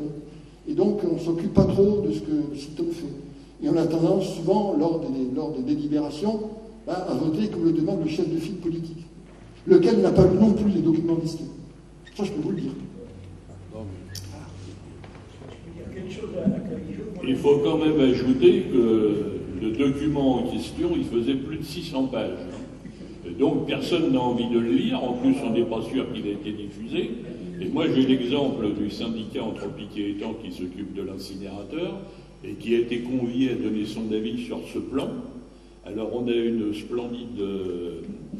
splendide compte-rendu de réunion syndicale où il y en a un qui dit je réserve ma position, c'était le représentant de la commune de Lunel-Viel, tant que je ne l'aurais pas lu et que vous ne me l'aurez pas donné. C'est le seul qui a dit ça. Et les autres, aucun ne l'avait lu. C'est-à-dire, vous avez un bouquin de plus de 600 pages qui ne sert à rien parce que personne ne le lit. Ça a été concocté, disons, en vase clos avec des bureaux d'études conseils, etc., qui ont souvent beaucoup d'osmose avec les industriels, et on fait quelque chose qui correspond au désir industriel de mettre en place des installations comme Lavalas, de gros incinérateurs, des TMP un peu partout, parce que ce que l'on regarde, c'est pas l'efficacité de la chose, c'est combien ça coûte en investissement et le travail que ça donne. Vous avez ça partout en France aujourd'hui. Alors, dans le genre de documents roman-fleuve comme ça, nous avons eu l'enquête publique pour l'incinérateur de Lunel-Viel, puisqu'il en est maintenant à sa 4e autorisation d'exploiter. C'était pareil, c'était un truc qui faisait 6000 pages. C'était 9 dossiers qui faisaient à peu près 8 cm d'épaisseur chacun, 21-27, avec des plans qui n'étaient pas à l'échelle. Alors, comment voulez-vous, pendant la durée d'une enquête publique, donner un avis circonstancié sur un espèce... Enfin, c'est pire que la Bible, c'est pire que l'édition complète du dictionnaire Larousse. Enfin, c'est une histoire de fou. Il semble indispensable de dire que pour la Valace, le seul qui est vu sur 70 personnes réunies par le préfet, c'est pour faire de la Valace. Sur 70 personnes de haut niveau, hein, c'est pas n'importe qui, les gars. Il n'y a que Clavillon qui a voté contre. C'est pas vrai? On se souvient plus. Bon, enfin, on est dans une drôle d'époque hein, où on recherche... on a l'impression que c'est la chasse au financement. C'est-à-dire, plus on investit, plus on emprunte. Alors peut-être qu'il y a des retombées. Moi, j'ai toujours dit, hein, les vendeurs de voitures, quand ils arrivent à vous fournir l'emprunt pour acheter la voiture, ils touchent de l'argent sur l'emprunt. Est-ce que par hasard, dans le monde politique, ça sera la même chose? Quand on signe un emprunt, non mais... Je me pose la question, parce que pour l'avidité de financement de certains élus de grosses structures, on pourrait s'interroger, pourquoi endette-t-on les communes comme ça? Mais, c'est comme l'histoire du barrage de Sivens, etc. Et puis ils font des trucs très très gros, puis il y a beaucoup d'argent, et puis il y a des gens qui magouillent. C'est ça, bon alors... Et puis on fait des projets très compliqués pour que les gens ne comprennent rien. Notre société est entièrement féodée à la finance. Hein. C'est tout ça, hein. C'est financier. C'est comme ça que ça fonctionne. Il y en a qui touchent, hein. C'est notre argent, mais il y en a qui touchent. S'il fallait que vous ne reteniez en partant qu'une seule idée de ce qui est dit ce soir ici, cette idée, à mon avis, est la suivante. J'affirme, je soutiens, je suis prêt à démontrer chaque fois qu'on le voudra, qu'en matière de déchets, les bonnes techniques ne sont pas industrielles, mais elles sont artisanales. Elles ne sont pas coûteuses, elles sont bon marché. Elles ne sont pas compliquées et sophistiquées, elles sont simples. Bon. Je prends quelques exemples. Bon. S'agissant par exemple du tri des ordures. Bon. Les déchets ménagers sont extrêmement hétérogènes. On y trouve absolument tout, n'importe quoi. Dans les déchets ménagers, on trouve tout ce que l'activité humaine est capable de produire. Depuis des instruments de haute technologie, ordinateurs hors d'usage, chaînes hi-fi abîmées, etc., bon, jusqu'aux crottes d'animal de compagnie, les couches culottes des bébés, etc. Et entre les deux, vous avez tous les déchets de bricolage, tous les déchets toxiques, tout ce que vous voudrez, etc. Bon, c'est extrêmement hétérogène, les déchets ménagers. Bon. Par conséquent, aucune entreprise, aucun centre, rien ne peut traiter à la fois, de manière uniforme, c'est des déchets aussi hétérogènes, il faut les trier. D'où l'importance du tri à la source que les ménages doivent consentir. Les ménages doivent y consentir. C'est la condition après pour un bon traitement. Une fois que tout est mélangé, c'est trop tard. Comme Maurice et moi le disons souvent, quand on casse des œufs, si on veut, on peut séparer le blanc du jaune. Mais si on les bat en omelette, après c'est plus possible de les séparer. Donc c'est à la source que la séparation doit se faire. Après c'est trop tard. Si donc on veut trier les déchets, ce qui est indispensable, le meilleur tri, et de loin, c'est le tri manuel. Ce n'est pas le tri automatique. Les chaînes de tri mécanobiologique, par exemple, ou encore la presse extrudeuse qui sera mise en œuvre à la nécropole de la Valasse pour séparer l'organique et le minéral. Tous ces machins compliqués et coûteux sont inefficaces. Par exemple, aucun automate n'arrive à distinguer entre un plastique recyclable et un qui ne l'est pas. Seul le tri manuel sait le faire. Aucun automate n'arrive à distinguer entre un papier recyclable et un qui ne l'est pas. Seul le tri manuel sait le faire. Moi, je sais distinguer un papier recyclable d'un papier qui ne l'est pas. Aucun automate ne sait le faire. Etc. etc. Bon. Donc, si on veut faire un bon tri, ben, il est manuel, artisanal. Il n'est pas industriel. Si on veut bien valoriser les déchets organiques, qui sont la partie la plus importante de la poubelle, à plus de la moitié, le mieux, c'est le compostage, où vous laissez travailler les microbes tout simplement. C'est pas la méthanisation, c'est pas les usines d'incinération, c'est pas la gazéification des organiques, etc., etc. Tout ça, c'est compliqué et inefficace. Le compostage, c'est un procédé antidiluvien, c'est de loin le meilleur.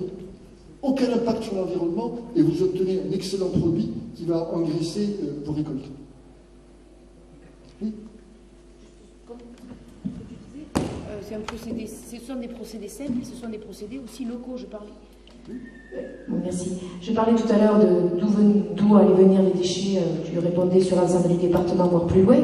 Or, l'idée est de ne pas transporter, parce qu'on n'a pas parlé du coût de transport, des nuisances de ce transport pour ramener les déchets sur le site. Donc, l'idéal aussi, c'est de le traiter sur place en petite quantité, en petites unités. Plus ce sera petit, plus ce sera facile à traiter, et moins il y aura de nuisances et de produits toxiques résiduels. Moins de frais de transport et moins de pollution par les transports. Voilà. Moins de CO2, de produits, etc., etc. C'est pour ça que moi, j'ai constamment milité, quand il a fallu réviser le plan départemental, pour ce qu'on appelle le principe de proximité. Traiter les déchets près du lieu où ils sont produits. J'ai été battu. Désormais, c'est la zone départementale. Alors, une autre chose aussi, c'est qu'il faudrait, pour les ordures ménagères, enfin, putrescibles, bon, ça, on peut guère les réduire. Par contre, les déchets d'emballage, etc., tant qu'on ne fera pas payer des industriels qui les produisent, on ne s'orientera pas vers une réduction des déchets. Sauf que, comme ces déchets font travailler des industriels comme la Valasse pour les valoriser, enfin, on est dans un cercle vicieux qui ne permettra pas, pour le moment en tout cas, de réduire les déchets et d'en avoir moins. Donc, pour le moment, on est dans un impasse. Sinon, j'avais une autre question. Tu as parlé tout à l'heure de taxes sur les activités polluantes. Donc, concrètement, qu'est-ce qu'un habitant, en établissant ici, qu'est-ce qu'un habitant de Bessan, par exemple, quelle somme va-t-il payer pour l'installation, non pas pour le traitement de ses déchets, mais pour l'activité polluante qui sera faite par l'usine de la Valasse. Vous allez avoir à payer la taxe sur les activités polluantes dont l'usine va être taxée.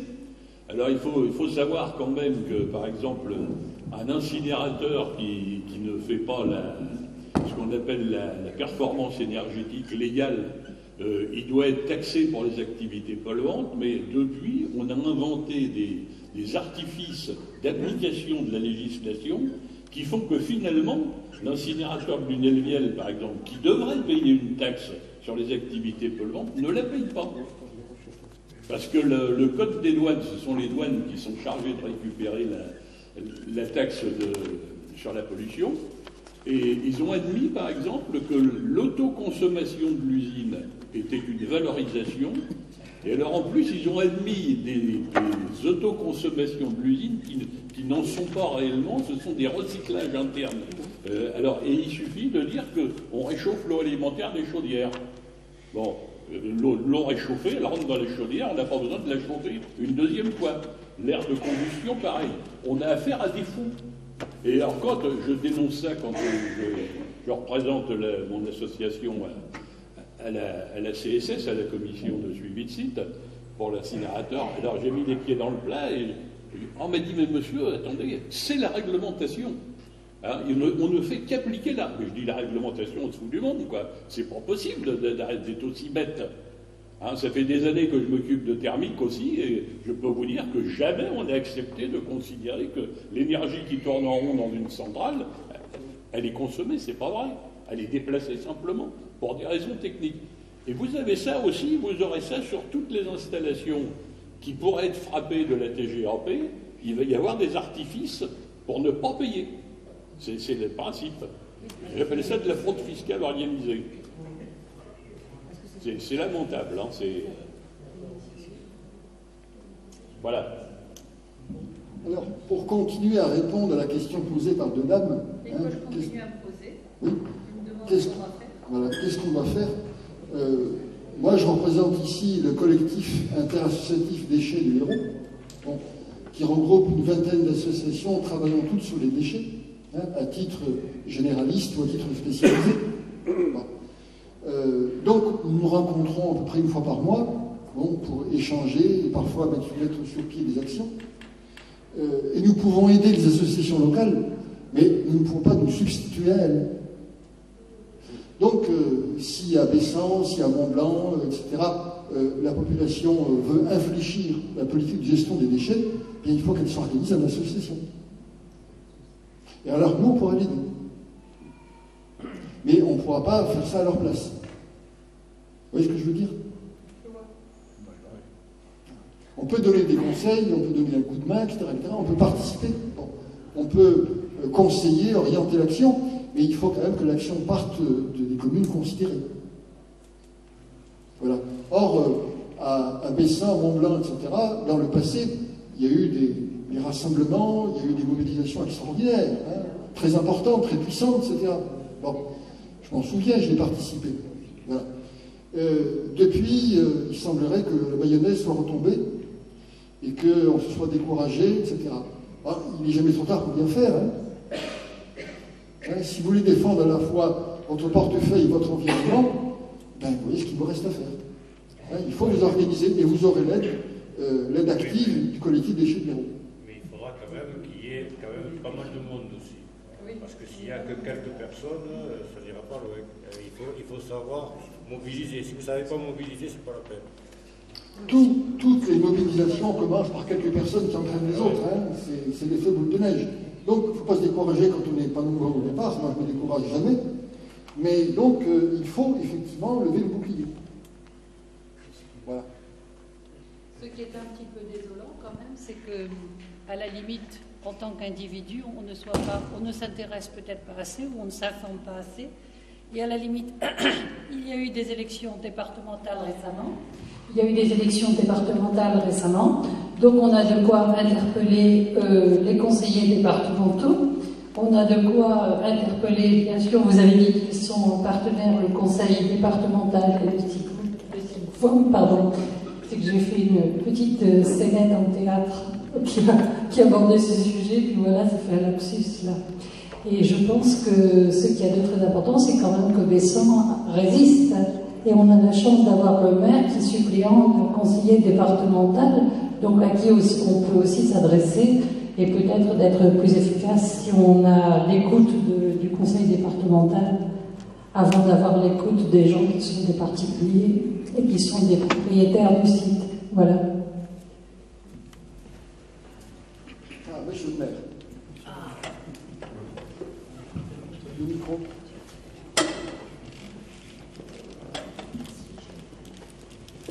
D'abord, merci Monsieur Clavigeau de nous avoir éclairé sur un bon nombre de points. Nous en avons discuté il y a quelques jours d'ailleurs, incidemment, là où nous nous trouvions sur Béziers. Tout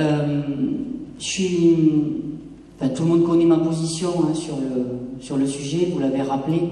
Moi, je donne des rendez-vous et j'essaye d'avancer. Après, pas répondre, mais pour compléter ce que vous venez de dire, moi, je veux bien intervenir, je n'arrête pas. C'est pas le canton d'Agde, malheureusement. C'est pas la commune de Bessan, malheureusement. C'est le canton de Pézenas. Donc c'est encore plus compliqué.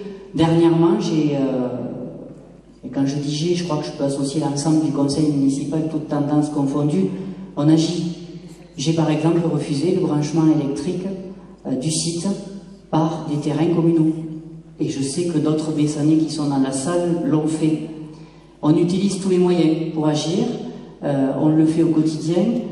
Moi, ce qu'a dit Madame Gisard, je crois, c'est votre nom, Madame Gisard, est important aussi sur les questions de transport.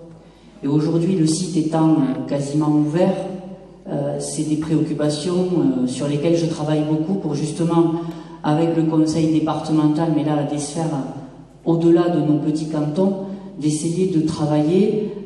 J'ai pas toutes les informations, malheureusement, mais ça c'est un aspect qui est vraiment préoccupant pour Bessan. En sachant que ce n'est pas sur le territoire de Bessan, c'est sur le territoire de la ville de Mont-Blanc, et que des pouvoirs me sont limités, par exemple, pour contrôler les camions. Ce sont des routes départementales. Je n'ai pas de pouvoir de police spécial sur les routes, mais voilà, il y a tout un monde d'actions, donc nous agissons, nous avons des décisions à prendre. Ça ne me dérange pas de maintenir le rendez-vous du 15 juin pour en discuter, mais nous avons des décisions à prendre prochainement. Les avocats de la ville essayent d'y travailler. Je suis moi aussi très pessimiste sur les résultats au niveau de la justice. Maintenant, voilà, je suis disposé, comme je l'ai toujours été, à travailler avec le milieu associatif et les citoyens sur cette question, et vous pouvez avoir mon soutien. Merci, monsieur le maire.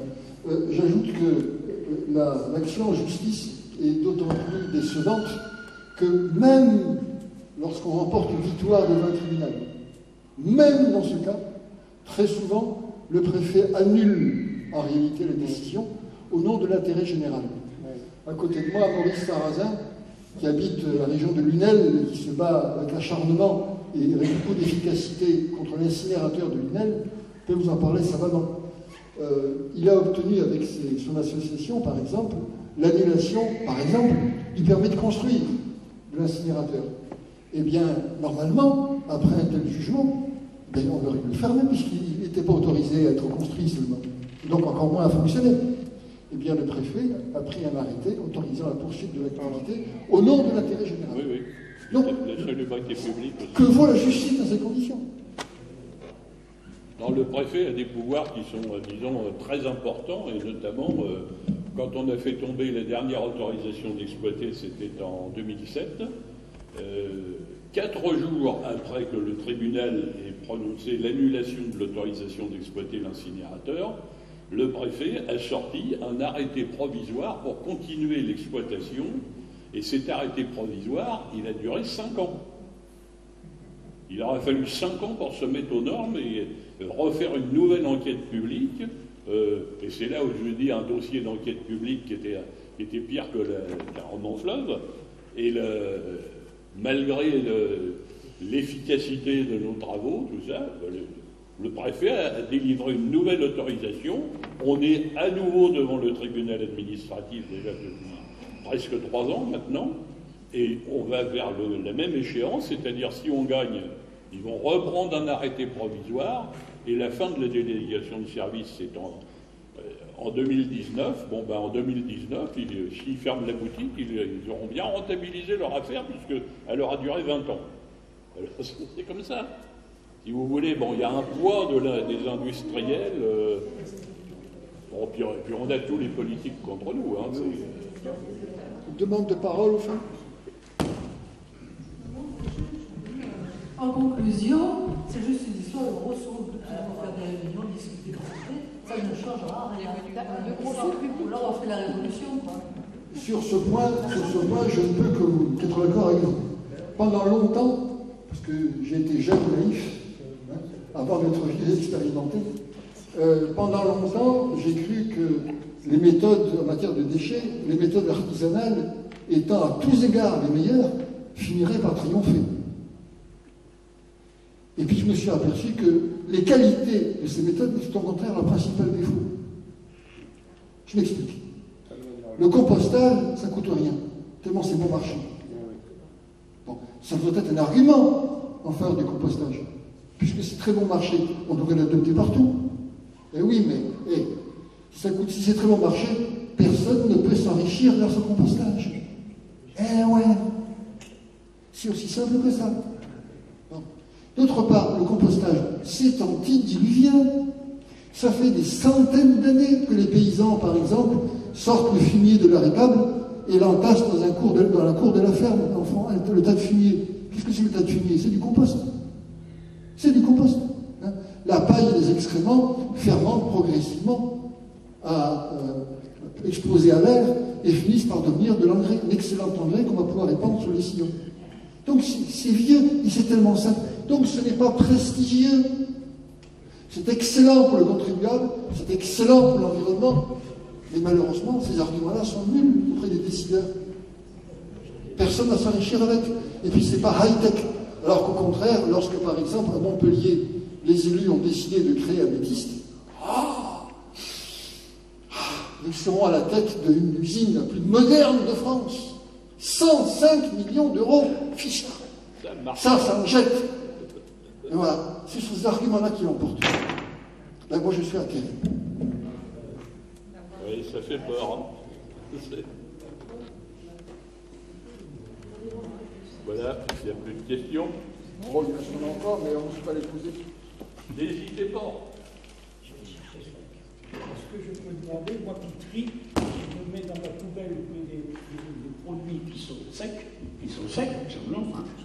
Et puisque j'ai un petit composteur que j'ai acheté, est-ce que je peux demander une réduction maintenant sur les ordures mélangées?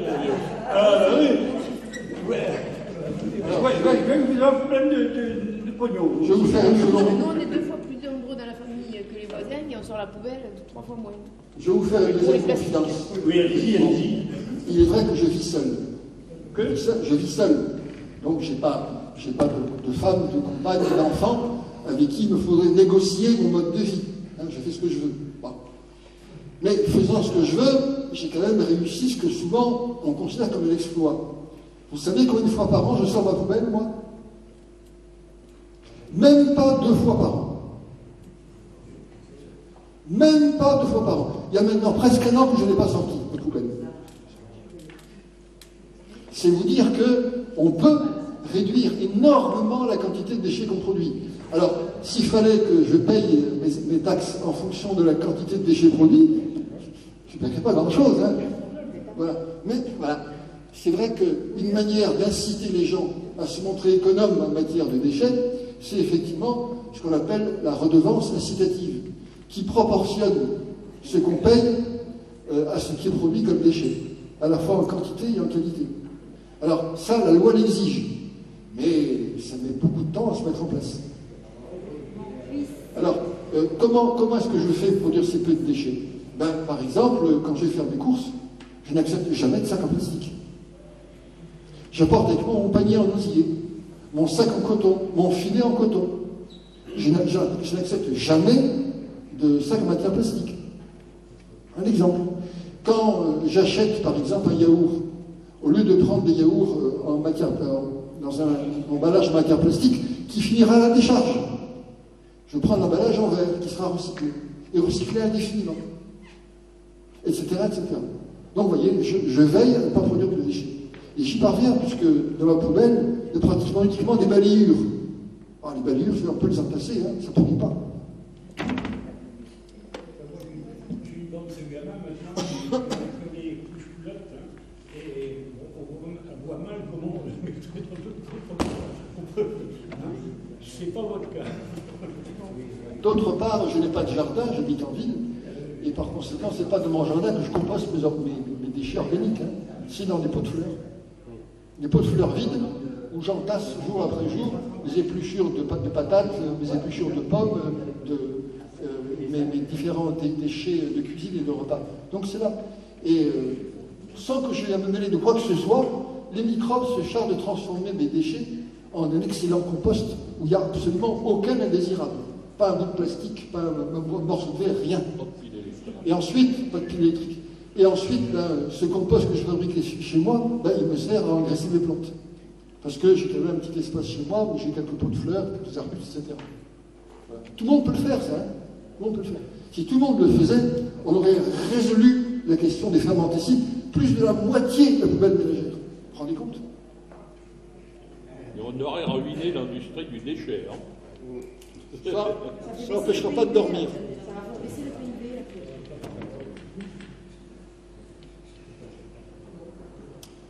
Oui. Dans le compost, on met quand même des palettes pour mélanger. Des palettes pour mélanger? Pour faire du compost, quand les usines, ils mettent des palettes pour mélanger avec le charpentier. Alors, c'est normal, il faut du bois. Oui, ils mettent du bois pour faire. Oui, tout à fait, oui. Les palettes, elles sont traitées aussi, on ne sait pas faire du bois. Non, mais il ne faut pas mettre du bois de. Ah ouais, mais c'est des palettes qui mettent, qui sont traitées. Normalement, bon, c'est les élaguages forestiers qui sont les meilleurs. Le compost, c'est ce qu'ils faisaient, de toute manière. Mais c'est vrai que le compost, il faut du carbone, il faut du bois.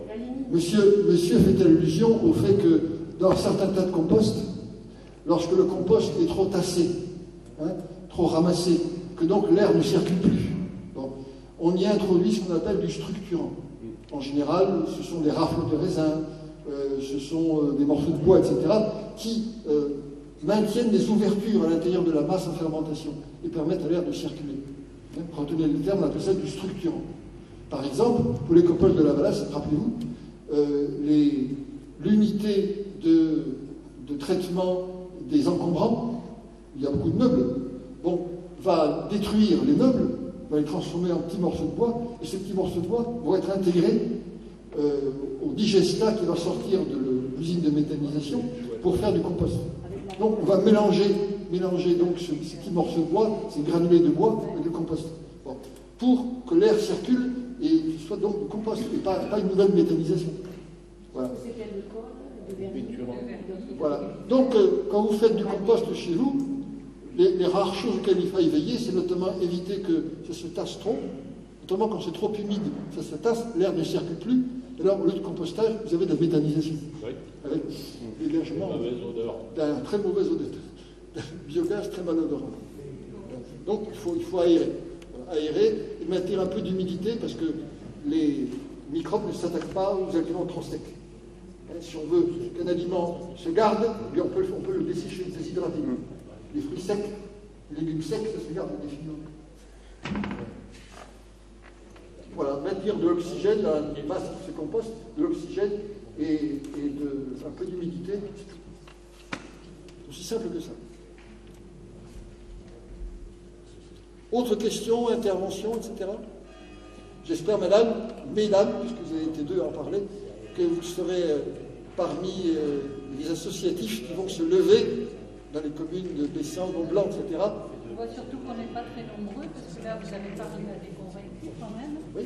Vous nous avez bien informés, bien sûr. C'est pas mal. Mais c'est un petit peu décevant de voir si peu de personnes à cette C'est un bon début, un bon recommencement. Ah bah oui. Je crois que c'est le problème est là. Le problème, moi je viens de Mont-Blanc. Ça fait depuis 1993 que je me suis battu contre la fameuse décharge de Nicolet. Là, depuis 2016, ça recommence. C'est pour réunir des gens, pour réunir des personnes, pour voir les regrouper, leur demander de participer, de venir. On a beau expliquer, mettre les tracts, faire des réunions, c'est très dur. C'est très dur pour moi parce que nous avons un élu qui est pour la Valasse. Ah oui, nous en avons un qui est contre la Valasse. Oui, j'aurais aimé changer de village de maire. On a un avantage. Je connais très bien Stéphane. Et donc, ce gros problème qu'on a, il a réussi par des jeux, non pas politiciens, mais de connaissances, à faire passer l'intérêt public, l'intérêt général, à ce qu'on crée cette Valasse. Et voilà, depuis des années qu'on se bat, qu'on lutte contre ça, et c'est très dur. C'est très très dur. C'est pas évident de motiver les gens. Super. Ce qui me concerne, je crois aux manifestations de masse. Suite à l'opération Escargot, qui s'est faite il y a quelques années, il y a au moins 6 ans ou 7 ans, je suis allé manger au restaurant Agde, à côté du cinéma. Et le hasard a voulu qu'à la table à côté, très près de la mienne, il y ait le propriétaire des terrains qui vont servir pour la décharge. Et je n'ai pas tout entendu de ce qu'il a dit, puisque j'ai des difficultés, mais ma fille, qui a une bonne audition, je lui ai demandé d'écouter, et elle était en train de dire ce qu'il mangeait avec lui, que l'opération Escargot avait été un échec, parce qu'il y avait à peine une centaine de voitures, et que donc ils avaient gagné, quoi. Voilà, et ça date il y a déjà quelques années. Voilà. Alors depuis, il n'y a pas eu d'opération de manifestation de masse, je le regrette profondément. Je pense que suite aux 15 manifestations que nous avons fait entre 93 et 95, si nous avons gagné face à Nicolin, c'est peut-être aussi parce que nous sommes sortis dans la rue. Oui, alors c'est vrai que la France actuellement, à tous les niveaux, traverse une crise extrêmement profonde, très profonde. Je ne vais pas développer la question parce que ce n'est pas l'objet ce soir, mais c'est vrai que cette crise très profonde, à la fois économique, sociale, environnementale, politique, crise de régime, etc., tout cela peut-être accable beaucoup nos concitoyens, et que devant la gravité des problèmes qui se posent à eux, le chômage des enfants, le chômage des conjoints, etc., leur propre chômage à eux, etc., on peut comprendre que peut-être ils se sentent dépassés et qu'ils estiment qu'il y a des problèmes plus graves que celui des poubelles. Bon, c'est vrai que le contexte ne favorise pas la mobilisation. Mais il ne faut pas se décourager pour autant. Vous savez, lorsque le peuple décide de se mobiliser, et métaphoriquement de monter des barricades, une semaine avant, personne ne le prévoyait. Donc ça peut éclater à un moment ou à un autre. Il n'y a pas que dans les pays arabes qu'il y a des printemps arabes.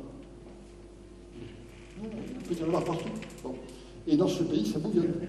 Moi, je ne sais pas si vous vous en rendez compte, mais moi, ça fait de longues années, de très longues années, que je n'ai jamais vu un mois de mai, un mois de juin aussi riche en rendez-vous militants. Moi, c'est tous les jours que j'ai des rendez-vous militants, sur un problème ou sur un autre. Quand c'est pas 2, quand c'est pas 3. Voilà. Le 18 juin, par exemple, j'ai 4 rendez-vous militants. Il faudra que je choisisse, je ne pourrais pas aller partout. Demain, j'en ai 2, etc.